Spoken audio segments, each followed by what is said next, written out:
কোন্নগরে তৃণমূল নেত্রীকে কুপ্রস্তাব, ফোনে রাত বিরেতে উত্ত্যক্ত করার অভিযোগ এক তৃণমূল কর্মীর বিরুদ্ধে। উত্তরপাড়া থানায় অভিযোগ দায়ের করেন তৃণমূল নেত্রী। তদন্ত শুরু করেছে পুলিশ।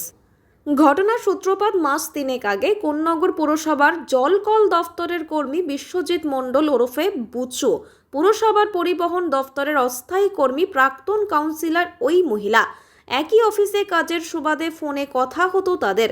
তৃণমূল নেত্রীর অভিযোগ, তাকে গভীর রাতে ফোন করে কখনো ভিডিও কল করে উত্ত্যক্ত করতে থাকেন বিশ্বজিৎ। বারণ করলেও শোনেন না, বরং কুপ্রস্তাব দেয়।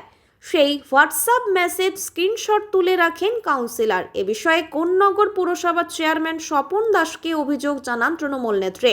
অভিযুক্ত তৃণমূলের কর্মীকে 2 মাসের জন্য কাজ থেকে বসিয়ে দেন চেয়ারম্যান। ফের পয়লা বৈশাখে কাজে বহাল হয়। এরপর থেকেই প্রাক্তন কাউন্সিলরকে ভয় দেখাতে থাকেন অভিযুক্ত। সে চেয়ারম্যান ঘনিষ্ঠতার কেউ কিছু করতে পারবে না বলে জানিয়েছেন। এদিন উত্তরপাড়া থানায় অভিযোগ দায়ের করেন তৃণমূল নেত্রী। তিনি জানান, 2 বছর আগে তার স্বামী প্রয়াত হয়েছে। তারপর থেকেই ছেলেকে নিয়ে তার সময় কাটে। গত পুরসভার বোর্ডে তৃণমূল থেকে কাউন্সিলর নির্বাচিত হন তিনি। কিছুদিন আগে পুরসভার পরিবহন দফতরে অস্থায়ী কাজে যোগ দেন। তারপর থেকেই তাকে মানসিক নির্যাতন করা শুরু করেন জলকল দফতরের ওই কর্মী। পুলিশ যা পারে ব্যবস্থা নেই, আমার কোনো ব্যাপার নেই।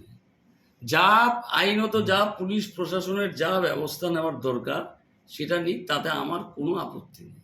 আমার দলের ছেলে দোষ করলে তাকে আমি পুজো করব। I am not that type of human being. কেউ অন্যায় করলে তার সাজা হোক, তার পুলিশ নিয়ে তাকে করুক, আমার কোনো আপত্তি নেই।